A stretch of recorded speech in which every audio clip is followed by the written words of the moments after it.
In the early 1980s, buried beneath layers of classified military research and black-budget programs, something extraordinary began to take shape. Not in a lab in Geneva or a university in Cambridge, but deep inside the corridors of DARPA. Defense Advanced Research Projects Agency had long been at the forefront of technological innovation, birthplace of GPS, stealth aircraft, and early AI. But what they were working on now was unlike anything before it. It wasn't just about winning wars anymore. They were trying to win time itself. The project bore no official name at first, only whispers in secure rooms, redacted memos, and unsigned contracts. But eventually, it was given a code name that would echo through conspiracy circles for decades: Project Pegasus. Officially, DARPA has never acknowledged its existence. Unofficially, there are documents, declassified reports, funding trails, and testimonies from those who say they lived it. One such voice is Andrew Basiago. A child when he says he was recruited, Basiago claims he didn't just witness the future, he walked through it. According to his accounts, Project Pegasus was not only real, it was operational, and it used children as test subjects. Why children? Because, allegedly, their minds were more flexible, more adaptable to temporal dislocation, less anchored to linear time. At least, that's what the scientists told them. Or maybe it was easier to control them, to program them, to erase what needed to be forgotten. Basiago speaks of teleportation booths, strange energy fields, and missions to the future. He describes seeing cities that don't exist yet, skyscrapers rising into skies tinged with unnatural hues. He says he met other travelers, some human, some not. He even claims to have visited Mars. Whether you believe him or not, one thing is certain. DARPA did fund research into quantum entanglement, teleportation theory, and exotic propulsion systems during this period.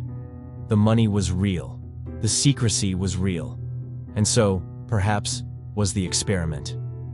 This is the story of how a secret government program tried to crack time, and how one boy may have paid the ultimate price.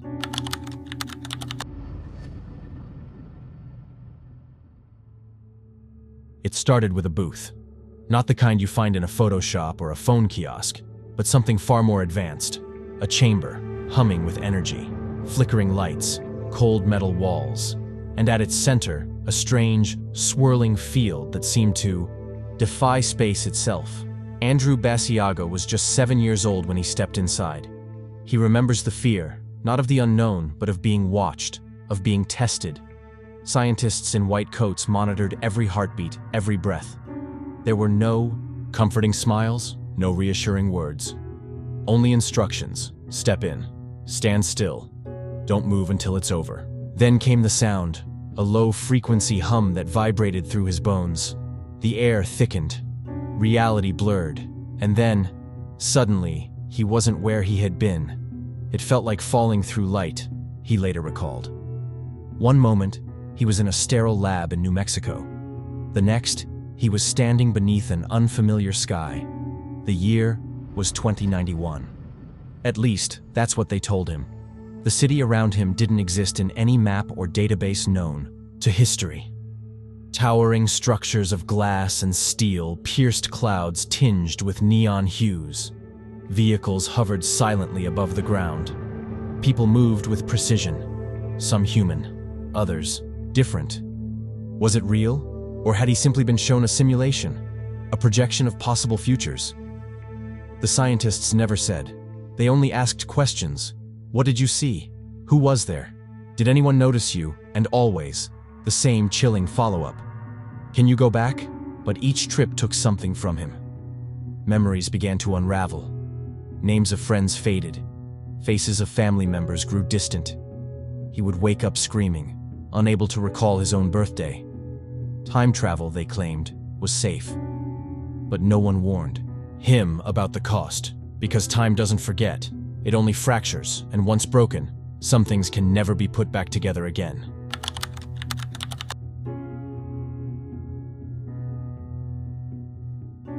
Andrew Basiago was not the only child who stepped into the booth. He wasn't even the first. Behind layers of secrecy and silence, Project Pegasus allegedly recruited a small group of children, each selected for reasons that remain unclear. Some were said to be highly intelligent. Others had unusual sensitivities, what some might call psychic tendencies. But all of them were young. All of them were vulnerable. And all of them were told they were part of something bigger than themselves. One of the most frequently cited names in connection with the program is William Stillings. According to his own testimony, he was recruited at age 8 and claims to have made over 24 jumps through time. His accounts mirror Basiago's in unsettling ways, descriptions of strange cities, advanced technologies, and an overwhelming sense of dislocation after each trip. "You don't come back the same," Stillings once said. "It's like your soul gets stretched across time, and some parts never make it back." These aren't just the ramblings of conspiracy theorists. These are testimonies from individuals who say they lived this reality, and whose stories align with declassified DARPA funding records from the early 1980s. Documents show payments to private contractors working on teleportation research. Grants were issued under vague but tantalizing titles like quantum displacement studies and neural mapping across temporal fields. No official explanation has ever been given for what those studies truly entailed. And then there's the question of why children were chosen in the first place. The official line, if one could be found, might suggest that their brains were more malleable, better suited to adapting to non-linear time experiences. But others believe the truth is far darker. Children are easier to control, they're less likely to ask questions, and if something goes wrong, who would believe them? Basiago recalls being told not to speak about what he saw, not to tell his parents, not to write it down. "They said we were protecting national security," he says. "But I think we were protecting them." Over the years, other alleged participants have surfaced, some offering corroborating details, others vanishing before their stories can be fully told. Some claim to have memories wiped. Others suffer from chronic memory loss, identity confusion, or psychological trauma so severe it borders on dissociative disorder. Were these side effects of time travel, or the result of experimental mind control techniques layered on top of temporal displacement? Whatever the answer, one thing is clear. These children didn't just travel through time, they were broken by it.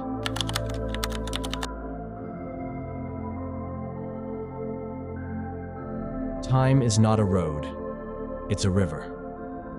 And when you pull someone out of their place in it, they don't always land where they belong. Andrew Basiago describes the aftermath of his time travel experiences as a slow unraveling. At first, it was small things, forgetting his own phone number, mixing up birthdays, struggling to recall what his childhood home looked like. But soon, the gaps widened. Whole years became fuzzy. People he once knew seemed like strangers. And then came the most devastating loss of all. He couldn't remember his mother's voice, not her face, not her laughter, just silence. It wasn't just memory, Basiago says. It was identity. I felt like I was being erased, like someone had taken pieces of me and scattered them across time. This phenomenon, what some researchers call temporal dissonance, has been described by multiple alleged participants in Project Pegasus. They speak of fragmented memories, déjà vu that lasts for hours, and waking up with knowledge they never learned. Some say they've lived entire lives they can't account for. Others describe seeing themselves in different places, at different ages, as if echoes of their alternate selves are bleeding through. One former participant claims to have seen his own grave. Another insists he remembers dying, twice. These aren't symptoms of madness, or at least, not entirely. Modern neuroscience suggests that extreme psychological trauma can cause memory fragmentation.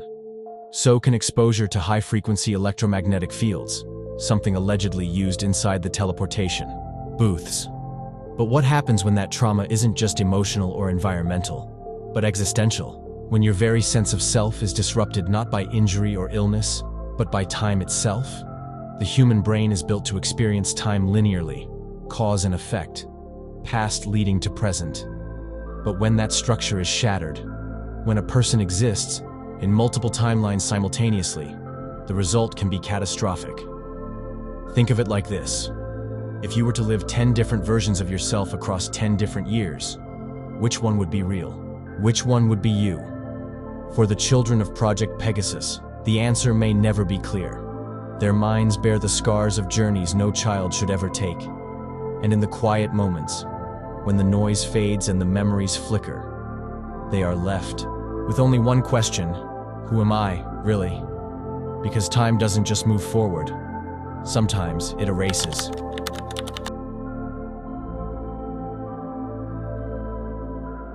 Andrew Basiago says he didn't just travel through time. He saw what comes after us, in 2091, or what he was told was that year. He stood in a city unlike anything recorded in human history. The skyline shimmered with structures that seemed to grow rather than be built. Organic towers woven from light and metal, pulsing with energy. Streets moved like rivers, shifting beneath the feet of pedestrians who glided across them without effort. And above it all, a sky not quite our own, streaked with colors that had no name, and a sun that burned too white. It wasn't Earth, he once said. Not in the way we know it. The people, what remained of them, moved with eerie precision. Some wore sleek exosuits, their faces obscured by translucent visors. Others appeared altered, enhanced. Their eyes were different, too large, too knowing. Some didn't speak at all. They communicated through thought, through pulses of energy that passed between them like silent lightning. Basiago described seeing machines that walked like men, and men who had become machines, a fusion of biology and artificial intelligence so seamless it blurred the line between life and simulation. He called it the post-human era, a world where humanity had evolved beyond itself, or perhaps had been replaced. But more unsettling than the technology was the silence. There were no birds, no wind, no laughter, only the hum of unseen forces keeping the city alive. It felt like a museum, he recalled. Like everything was preserved, but nothing was living. Was this the future, or a possible one? Basiago couldn't say, but what he did know was this: something had gone terribly wrong. He saw ruins hidden beneath the surface, collapsed buildings swallowed by earth, monuments half buried in dust, and, in one moment, so vivid it haunts him still, he claims to have seen a massive structure rise into the sky, not as a ship, but as an evacuation, a final departure. They weren't leaving for exploration, he said. They were fleeing. Some believe his account is the result of trauma-induced hallucination. Others suggest it may be a warning encoded in memory, planted or real. Because if Project Pegasus truly sent children into the future, then what they witnessed might not just be science fiction. It could be prophecy, and if the timeline remains unchanged, that future may still be waiting for us.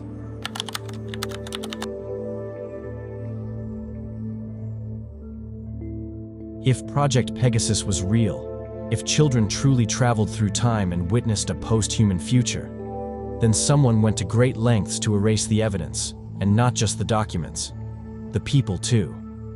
Andrew Basiago claims that after his final mission, everything changed. The lab shut down. The scientists vanished. Even the other children were gone. Some moved, some silenced, and some, he says, simply disappeared. They didn't just end the program, he says. They buried it. Officially, DARPA has no record of Project Pegasus. No funding trails, no personnel files, no research papers, just silence. But declassified documents from the early 1980s tell a different story.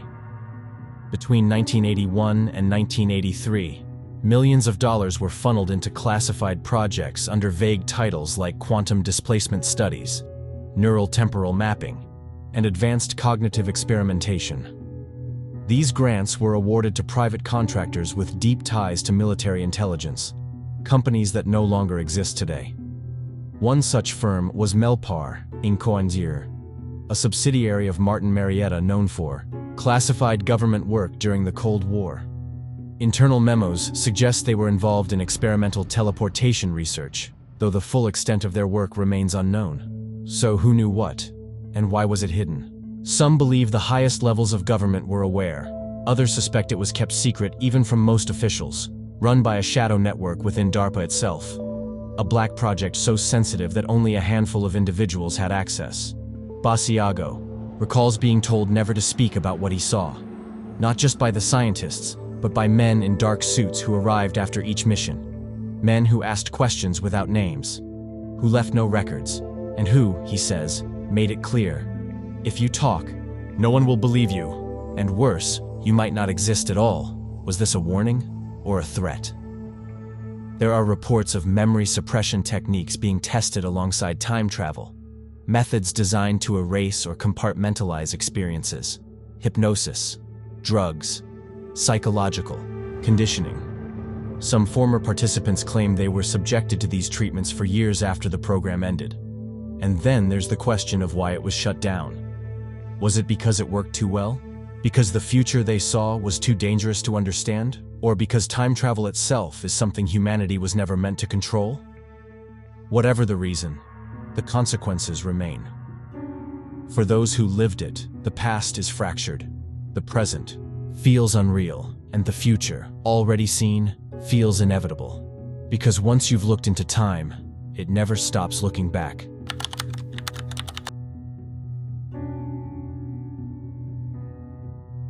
What happens to those who return from time? Andrew Basiago is now an adult, older, but still haunted by what he saw. He speaks publicly about Project Pegasus, not for fame or fortune, but in search of something far more elusive: validation, understanding, closure. But time does not offer closure, it only echoes. The other children, if they are alive, have mostly remained silent. Some have vanished completely. Others speak only in fragments, their memories fractured like glass scattered across years. They live in the present, but never fully belong to it. Basiago has spent decades trying to piece together the truth. He's filed Freedom of Information Act requests, spoken at conferences, written books, yet the official world remains skeptical, dismissive. Because how do you prove something that defies physics? That challenges reality itself, and yet, the evidence lingers.